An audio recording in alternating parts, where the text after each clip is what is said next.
What's up guys? So meron tayo ditong G4030 na Lenovo laptop. So ang problema nito, luma na. So gusto nang buhayin ni owner ulit. Medyo nalinis ko na rin and also na-replace na rin natin, no? Nag-on pa naman siya and mabagal lang talaga. So ang resolution natin kay owner is upgrade na ng SSD. To which na tinesting ko rin naman ang SSD natin and okay naman siya. So i-upgrade din natin siya ng RAM.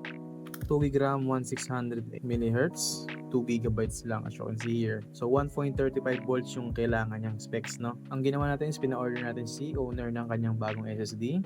So tuloy tayo, kabit na natin yung ating bagong SSD, unbox and testing tayo, no? So sana gumana yung RAM na 8GB.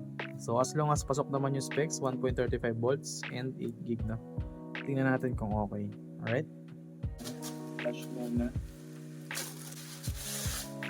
Pwede yung ating emitter yung kinuha natin. Tapos wala please, ito yung whole RAM natin siguro na RAM.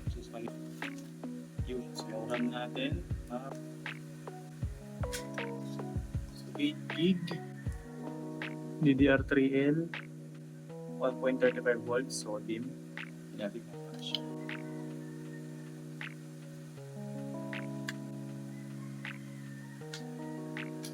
So napasok natin guys. Swap. So ito na lang binili namin para isang store na. So Alexa rin yung kanyang SSD. Then, okay na. Alexa dito na SSD.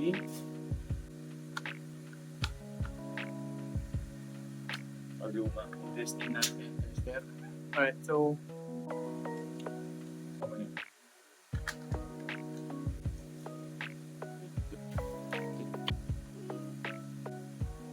Nating ang cover. On natin ulit. Tapos spam natin yung F8, F9 to inspected. So generic flash disk tayo para mag-boot tayo sa ating Windows OS. And wait na. Ayan, so nagbo-boot na tayo ngayon ng OS. Wait na lang natin mag-loading yan. And expected talaga na mabilis yan. Ayan, mabilis ang boot guys. Nag-copy agad. Ito yung 2GB niya. Ito 8GB na to. So mas mabilis na guys. Ayan, so select lang tayo dito. Next lang natin yan. So wala na tayo babaguhin dyan. Install now, yes. So yun guys, ang bilis niya mag-copy. Getting ready na. So tinanggal ko muna yung HDD natin kasi pinapahirapan ako mag-install. Nalilito yung ating laptop sa partition, no? So tinanggal ko muna siya para solo SSD. And then okay na, nag-go na yung ating installation dito. So tapusin ko lang din and balikan ko kayo, no? And guys, so we just installed those 10. So setting up, automatic setup na yan. So okay na, try natin mag-DX diag. Let's see kung ano yung ating current. And hindi na mabuhay si camera. So as you can see here, yung ating memory is ayun, so 8GB na siya guys. So ramdam ko na rin yung onting bilis ng ating laptop. So compare sa 2GB RAM, less lag, bilis ng reaction guys. So very nice. So magagamit na rin ito ni sir, maglaro ng mga lumang games, mga 2K13, mga ganun. GTA 5 siguro kaya nito, no? Low settings nga lang, ha?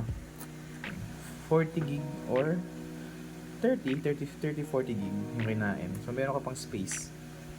So much better yung ganyang setup. So SSD para sa ating OS, and then saksak natin ulit gamit yung Kadi HDD Bay, yung inyong lumang 1TB as data drive, no? Yun yung pinakamagandang combo sa mga lumang laptops or for upgrading. Ayan. So habang nag-i-install tayo dito, okay na lahat yun. Update na lang din natin si laptop, no? Ayan. So guys, mabilis na yung ating laptop, pero kaya pa natin magpabilisin lalo, no? So follow nyo lang ako, punta kayo dito sa my computer. Dito, pagka-open nyo ng my computer, itong this PC na to, right click nyo lang. Yan guys. Yan sa may this PC na yan, right click yung this PC. Sa baba, properties. Wait nyo lumabas yan.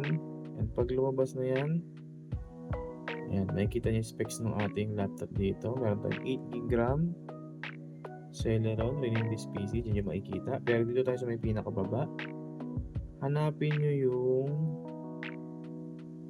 Advanced System Settings. Ito. Pagka-click nyo nyan, lalabas tong maliit na menu. System properties, dito tayo punta sa may performance, dito sa may taas.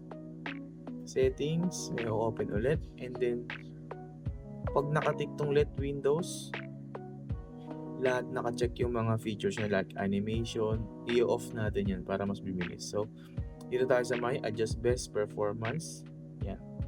So, ang ibalik na natin dito is yung drop shadow, smooth edge, screen fonts, and also yung show thumbnails instead of icons. Tsaka tong saan ba yun?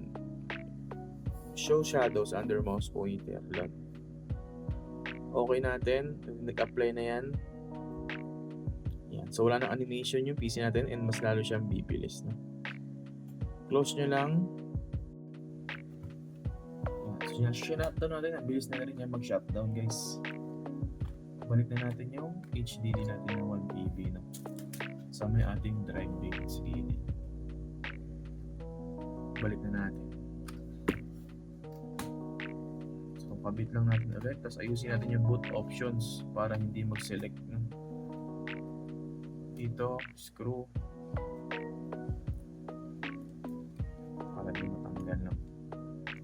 Ayan. So, once okay na, takpan na natin yung ating very good. Okay na. And then balik tayo dito. Open natin. Balik tayo sa boot options. Kasi may kailangan tayo i-usin para hindi lumabas yung kaninang error.